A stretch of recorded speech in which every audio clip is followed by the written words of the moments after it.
as we are discussing about the chemical coordination in the plants, that means plant hormones or phytohormones. We have discussed about the phytohormones, that is types of phytohormones. There are 5 types are there, and those 5 types of hormones are classified into 2 types once again according to based on their functions. Auxins, gibberellins and cytokinins, these are growth promoters. Ethylene and abscisic acid, these 2 are the growth inhibitors.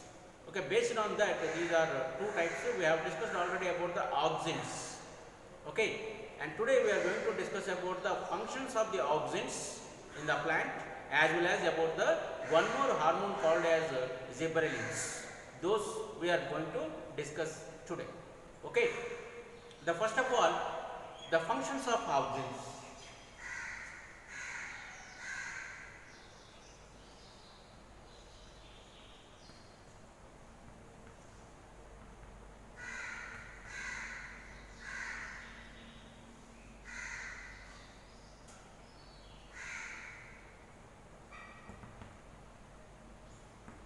The functions of auxins, the first one, auxins promotes the growth of the plant as they are present in the meristematic cells, and these meristematic cells are presented in the shoot apex as well as the root apex. Shoot apex means top of the plant. Suppose if you take the plant like this is called a root apex, and this is called shoot apex.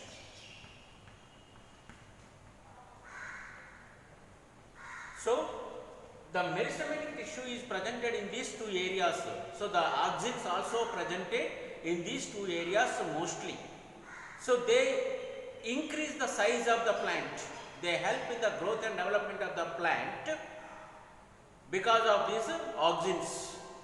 Auxins are very much useful, and in this these will be help in the growth and development of the plant by elongation of the cells, cell elongation.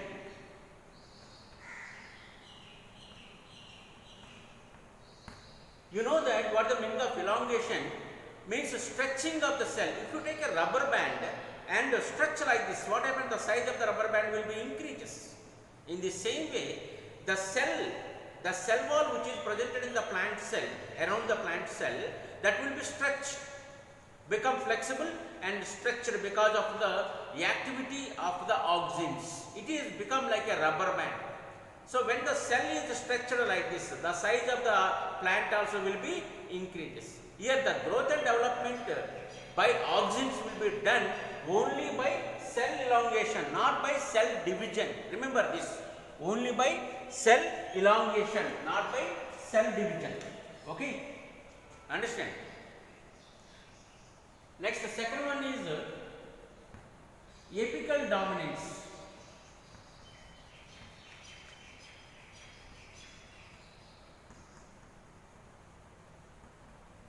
Apical dominance, usually if you see the plant like this, it will be having the branches. So this is the bud, and this is the one more bud, like this. Buds are presented, and these buds will become flowers. Okay, and the bud which is presented at the terminal site, it means at the top of the plant, that is called apical bud. This is called as apical bud.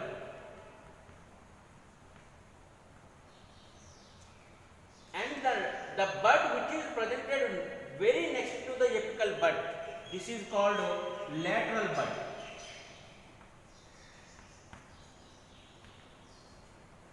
So here the phenomena of growing of lateral bud is suppressed by apical bud. Growing of lateral bud is suppressed by apical bud. And when we remove this apical bud, and this will become the apical bud, and this will be growing continuously. So this phenomena is called as apical dominance. So after of apical bud only the plant will be allowed the lateral bud to grow because of the auxins activity. This is because of the only auxins. Suppressing of the growth of the lateral bud by the apical bud is called as apical dominance. It is done by only auxins. Okay. Next, third one is delay of senescence. Delay of senescence. The senescence, the word senescence means aging of the plant. Aging, or we can say falling of aged leaves. Falling of leaves. This is senescence means it's a phenomena of aging of plant. Plant become older and older and older. Slowly the leaves of the plant will be slowly fall down, removing, detached from the plant. This is called as senescence, and this senescence will be delayed because of the auxins. So that auxins are helpful for the plant not to become much older and not to allow the leaves to fall down. Okay, the senescence will be delayed completely because of this auxins. Okay, understood? And these are the major functions of the auxins in the plant. And plant growth and development will be occur because of the cell elongation, not by the cell division. Remember. Okay. And also one more point, that is the rate of cell elongation is depend upon the amount of auxins are presented in the plant. That means if the auxins amount is more, automatically cell elongation will be rapid and the plant will grow very faster. And the growth of the plant, that means growth of the stem, takes the more amount of auxins when compared to the growth of the root, takes a very less amount of auxins. This is also very important function for the auxins. Okay, understand? Next we move to the gibberellins.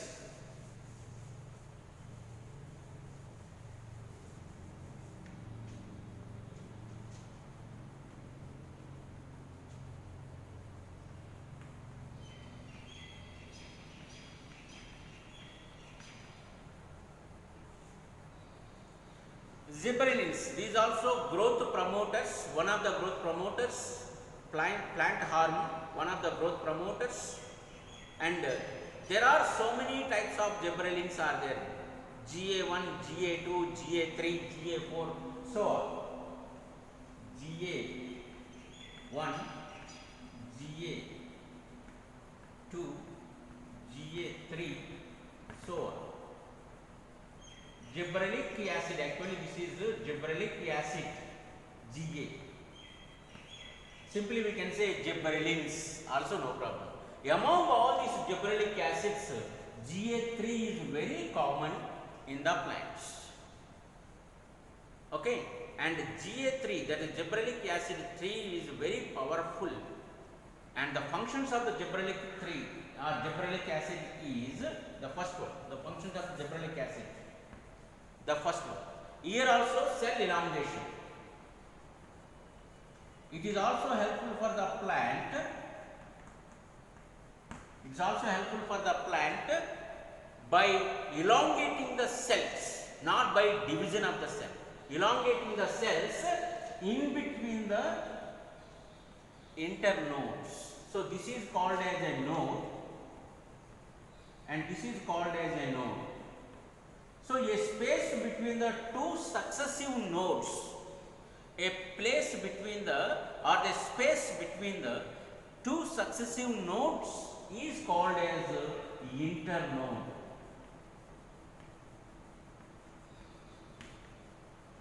Okay, so the cells which are presented in this area, internode, those will be elongated and the size of the plant will be increases. That is only because of the gibberellic acid.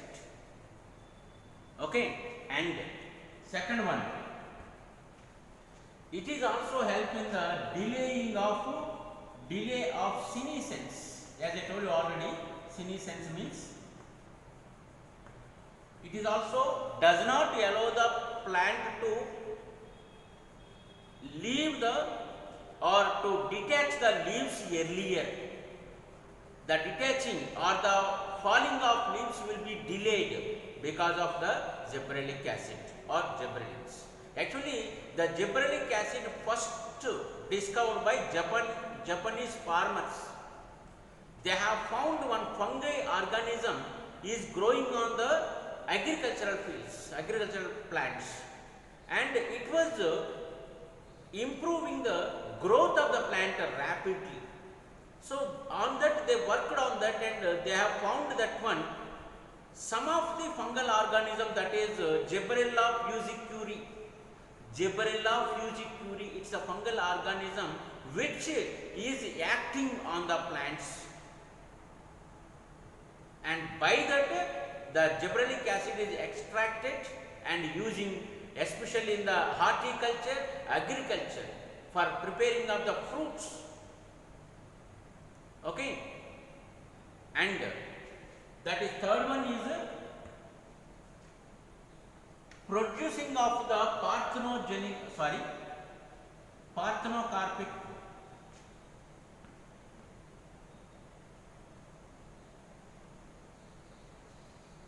One minute.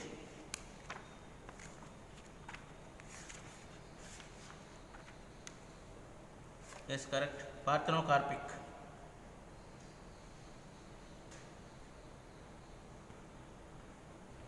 Parthenocarpic fruits.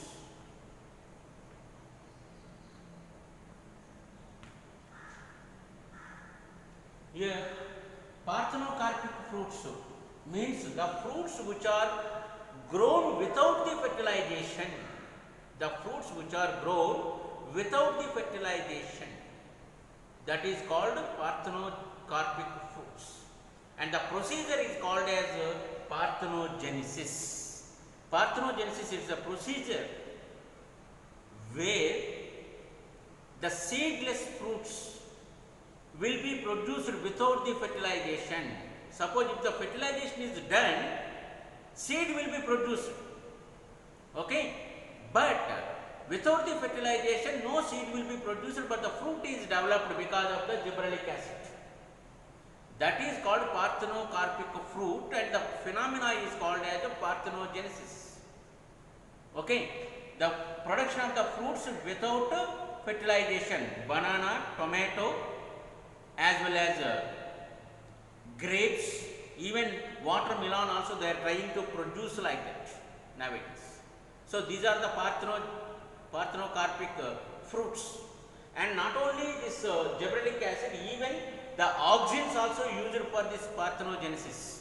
They also produce the parthenocarpic. They are also useful for producing the parthenocarpic fruits. Okay. Next.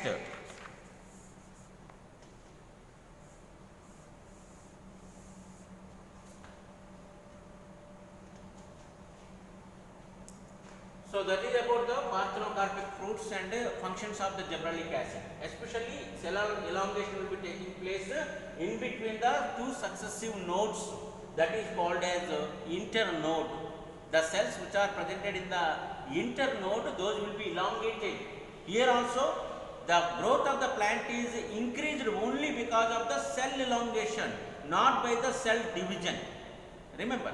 Okay. Next we will move to the third hormone of the growth promoters, that is cytokinins.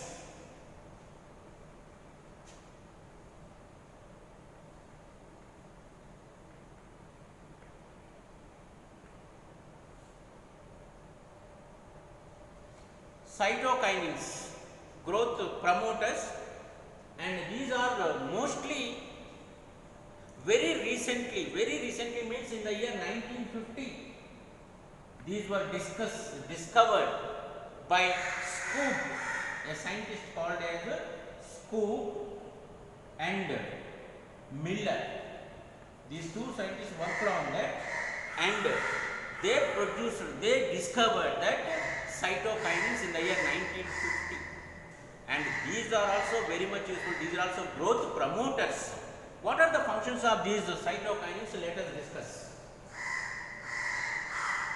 Cytokinins, here cell division will be taking place. Cell division for growth and development of the plant. Cell division for growth and development of the plant, especially the fruits. Fruits like apples, mango, guava, pomegranate, custard apple, these all the fruits will be increased their size. Even watermelon increased their size only because of the cytokinins, and these will be helpful for the fruits. For cell division, the cells which are presented in the fruits are divided continuously because of this activity or action of the cytokinins, and those size will be increases. So here growth and development of the plant or fruit is taken only because of the cell division.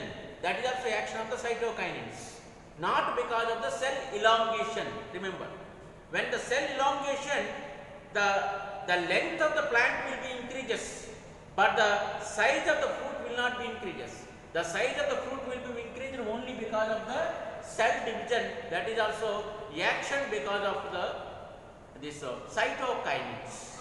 That is the major function here. And second one is delay the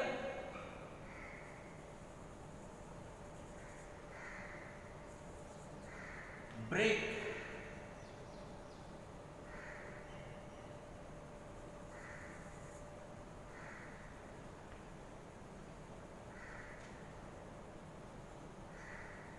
Break the dormancy of seed dormancy,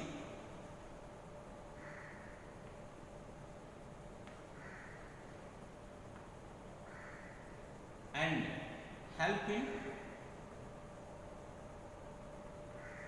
germination.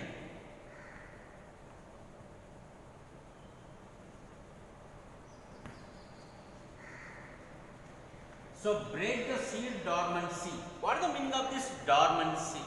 When the seed is produced in the plant, it will be in the inactive condition. Even there are favorable factors also. Actually, for the germination of the seed, in 9th you have learned that one. Germination of the seed, some factors are necessary for the plant, for the seed germination.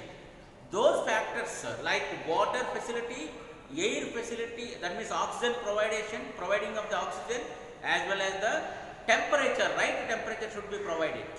So these three are the major factors for the germination of the seeds. So this seed germination will be taking place when these conditions or these factors are available inadequately. That means in a large quantity. But sometimes, because of some reasons in the plant, even though these all factors are available adequately also, in a large quantity also, and the conditions are very much favorable also, the seeds are under the complete non-functional condition. That non-functional condition of the seed is called as seed dormancy. And here the cytokinins will break this seed dormancy and allow the seed to germinate, so that the plants will be growing very faster. This is the major important function for the cytokinins. And next one is the third one, the cytokinins promotes the chlorophyll amount. Chlorophyll synthesis, promotes the chlorophyll synthesis and allow the plant to prepare its food, so that it can prepare the food and also provide the food to all other organisms. So synthesis of this chlorophyll is because of this cytokinins. Okay. And here, because of the cytokinins, apical dominance, as I told you earlier, where the auxins or allow the apical dominance. That means apical bud will be growing first, next lateral bud will be growing. But because of the cytokinins, this apical dominance will be stopped, inhibited, means regulated. That is the major important thing here. So these are the major functions of the cytokinins. Okay. So these are the three: auxins, gibberellins, as well as the cytokinins. These are the three plant hormones which are also known as the growth promoters.